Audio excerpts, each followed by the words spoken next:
So hi friends, welcome back to my channel. So in this video we are going to discuss how to become an RDCN. As you know that जब 26 जनवरी is coming very closer, तो बहुत सारे बच्चे जो NCC में हैं उन सभी का सपना होगा कि इस बार मैं भी आरडीसी जाऊँ। हालांकि बहुत सारी जगहों पे सीएटीसी और प्री आरडीसी 1 स्टार्ट हो चुका है, तो I am sorry for being late. तो फटाफट से वीडियो को शुरू करते हैं भाई। तो मैं आपको पहले बता दूँ, myself senior officer Deepanshu Joshi from 31 UK battalion and I have done RDC in 2023 and I was the part of prime minister rally cultural and flag area making. So let's start the video. So जो number 1 point है दोस्तों, अगर आपको RDC करनी है तो number 1 thing आपको focus करना पड़ेगा अपनी हैंड स्विंग पर। भाई बहुत ज़्यादा इंपॉर्टेंट है हैंड स्विंग, क्योंकि जितने भी आप प्री आरडीसीज कर लो, बटालियन सिलेक्शन दे लो, सबसे लास्ट डे में आपका डीएसटी सिलेक्शन होना ही होना है।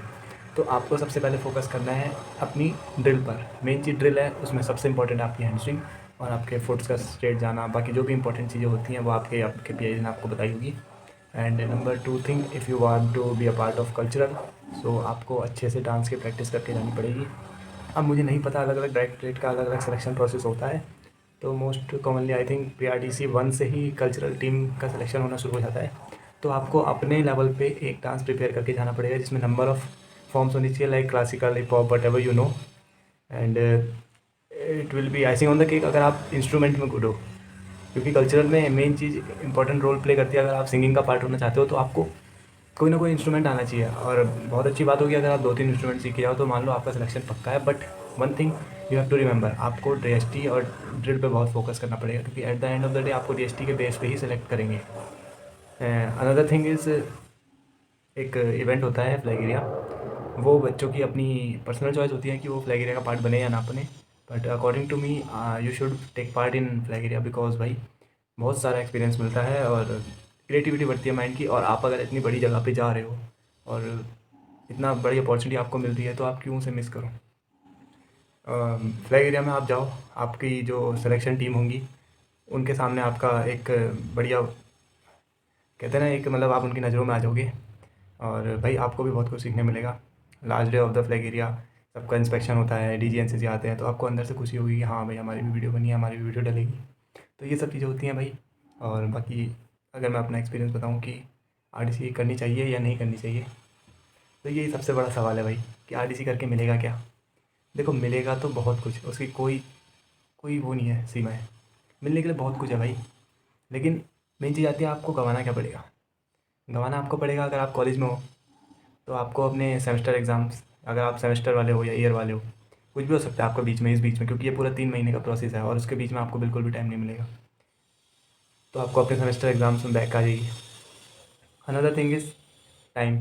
अगर आप भी किसी एग्ज़ाम के एस्पिरेंट हो या सीरियस एस्पिरेंट हो, whatever you are preparing for like SSC and whatever it is, तो आपकी जो भी तैयारी चल रही है वो सब ब्रेक हो सकती है इस बीच में। हाँ, अगर आप इतने स्टूडियस हो तो वहाँ पे भी पढ़ सकते हो, हालांकि इतना टाइम नहीं मिलता और टाइम के साथ साथ शरीर भी पूरा थक जाता है। एंड बाकी और तो इतना कुछ लॉस है नहीं जितने बेनिफिट्स हैं इसके। भाई बेनिफिट्स में बता दूँ यार, पहले तो मटीरियलिस्टिक थिंग बता दूँ, क्योंकि एक्सपीरियंस का आप अभी नहीं समझोगे, जब आप वहाँ पहुँचोगे तब आपको उस एक्सपीरियंस की वैल्यू होगी। दिस टाइम मैं आपको बता दूँ कि मटेरियल्स में आपको बहुत कुछ मिलेगा। पर्सनल स्लीपिंग बैग मिलेगा, पर्सनल वो पिट्ठू जो बोलते हैं, मतलब आर्मी वाला बैग होता है बड़े वाला, वो मिलेगा आपको। सूटकेस मिलेगा and this all thing depends on your battalion. Means to say, like, if you are from UP, I think your budget will be high, and I was from Uttarakhand, but at my time, my budget was our budget was very good, so we got sufficient amount of materials from our CO sir. So ये सब चीज़ें वैसे ज़्यादा matter नहीं करती, लेकिन अगर आप दिल्ली जाओगे तो सोचो, एक और कैंप होता है थल सैनिक कैंप। मैं उनके लिए बुरा नहीं बोल रहा हूँ, पहले बता देता हूँ। थल सैनिक कैंप में बच्चे दिल्ली जाते हैं, लेकिन उनको एक्सपोजर नहीं मिल पाता इतना, क्योंकि वहाँ पे उतना ना तो ऑफिसर्स का आना जाना होता है और ना ही बड़े बड़े वीआईपीज़ का आना होता है। और सबसे मेन थिंग है, थल सैनिक कैंप सिर्फ 10 दिन का होगा। वहाँ पे आपका 10-12 दिन के लिए आपको दिल्ली का रहने का मौका मिलेगा। और if you are going for RDC, भाई पूरा 1 महीना, full month you will be on DG NCC. So बहुत बड़ी अपॉर्चुनिटी है भाई, बच्चे तरस जाते हैं वहाँ तक पहुँचने के लिए। और मैं खुद होके आया हूँ, मेरा पर्सनल एक्सपीरियंस बताऊँ यार, बहुत अच्छी चीज़ है, सबको करके आनी चाहिए। मेरे जूनियर्स में से 5 बच्चे गए हैं, आई होप कि इन सब का हो जाए आगे तक। मुझे बहुत खुशी मिलेगी यार, अपने होने से ज़्यादा ना अपने जूनियर्स के होने पर खुशी होती है। हालांकि मैं उनको नहीं देख पा रहा हूँ, खैर वो सब बातें दूर की बातें, छोड़ो उसे। फिलहाल वीडियो पे फोकस करते हैं। तो बाकी यार आपको सामान तो अच्छा खासा मिल जाएगा, ट्रैक सूट वगैरह ये सब चीज़ें तो अदर हैंड पे है, छोड़ो इसे। बट वहाँ पे रहना, नंबर ऑफ़ ऑफिसर्स से मिलना, मेन थिंग स्पेशल फोर्सेस के जो ऑफिसर्स होते हैं उनसे मिलना, आपको प्राइम मिनिस्टर का विज़िट होता है, चीफ़ ऑफ नेवल स्टाफ का विज़िट होता है, चीफ़ ऑफ आर्मी स्टाफ का विज़िट होता है, चीफ़ ऑफ एयरफोर्स स्टाफ, सारे जो चीफ्स हैं उनके घर में विज़िट्स होते हैं। और ऐसा नहीं है हर किसी को चांस मिलता है, but if you are good in conversation and आप अपने सीईओ सर के आगे अच्छी अपनी इमेज बना के रखते हो तो बहुत चांसेस हैं कि आपको वहाँ भेजा जाएगा। और भाई ऐसा लाइफ में आपको आगे मौका मिले ना मिले, लेकिन एज एन एनसीसी कैडेट अगर आप ये सब कर पा रहे हो तो बहुत बड़ी बात है। और बाकी यार एक्सपीरियंस है, 17 स्टेट्स आते हैं, 17 डायरेक्टरेट्स आते हैं, आपने देखा ही होगा एनसीसी के इसमें 17 लेके रहते हैं। तो इसका भी एक मतलब है भाई, पूरे 17 स्टेट्स के बच्चों का अलग अलग कल्चर का सीखना, अलग अलग लैंग्वेजेस का सीखना कितनी बड़ी बात है यार। और बाकी और मैं क्या बोलने वाला था, सॉरी। हाँ हाँ, मतलब वहाँ पे अगर आप जाओगे तो यार आपको डिफरेंट टाइप्स ऑफ फूड मिलेगा खाने के लिए। और भाई बहुत ही अलग एक्सपीरियंस है, ठंडी का मौसम रहता है, अलग ही मज़ा आता है। पूरे अपनी बॉडी बॉडी को तुम जितना टॉर्चर कर सकते हो, आपको अपनी बॉडी का लिमिट्स का पता लगता है main cheese.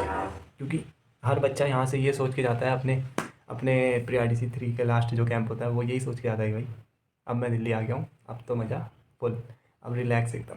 But for you kind information, मैं आपको डरा नहीं रहा हूँ, मैं बस बता रहा हूँ। लेकिन दिल्ली जाके मज़ा तो आप भूल ही जाओ, बिल्कुल सीरियसनेस हो जाती है वहाँ जाके। जो भी आपके साथ 2 या 3 PI जाएंगे और आपके सीईओ सर जाएंगे, ऑफिसर, भाई स्ट्रिक्टनेस डबल ट्रिपल हो जाएगी वहाँ पे जाके, वर्कलोड हाई हो जाएगा क्योंकि लाइन एरिया मेंटेन करके रखना होता है। लाइन एरिया का भी इंस्पेक्शन होता है बता दूँ, और उसमें टाइम टू टाइम सफाई ये सब चीज़ें आपको देखनी पड़ेगी। दूसरा अपना इवेंट्स को भी फोकस करना पड़ेगा। मैं अपना पर्सनल एक्सपीरियंस बताऊँ, मेरे 3 इवेंट थे फ्लैग एरिया में की, जिसके लिए हमें सुबह ही जाना पड़ता था।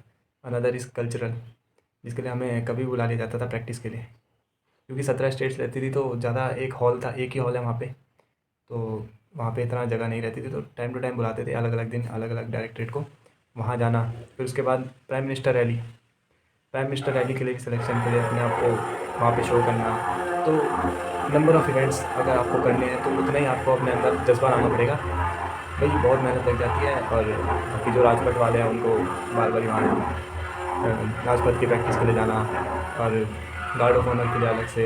मेन मेन थिंग इज़ आपको इंस्ट्रक्टर सिखाते हैं IMA के OTA के, भाई कोई मौका नहीं मिलेगा। जो बच्चा एक सीरियस एस्पिरेंट है उसके लिए तो बहुत बड़ी बात है। और बाकी और तो भाई बेनिफिट्स तो बहुत हैं, आपको समझ ही आ गया होगा वीडियो से। बस मेरा यही रिमाइंडर है कि भाई अगर आप RDC के लिए जा रहे हो तो लॉस का भी सोच के चलो, बेनिफिट्स का भी सोच के चलो, और अपना जो ड्रिल है उस पर अच्छे से फोकस करो, बहुत अच्छे से फोकस करो। मेहनत इतनी ज़ोर से कर दो कि बस तुम्हें अंदर से ये नहीं लगना चाहिए कि मैंने कुछ अपनी तरफ से कमी कर दी और इस वजह से मेरा सिलेक्शन नहीं हुआ।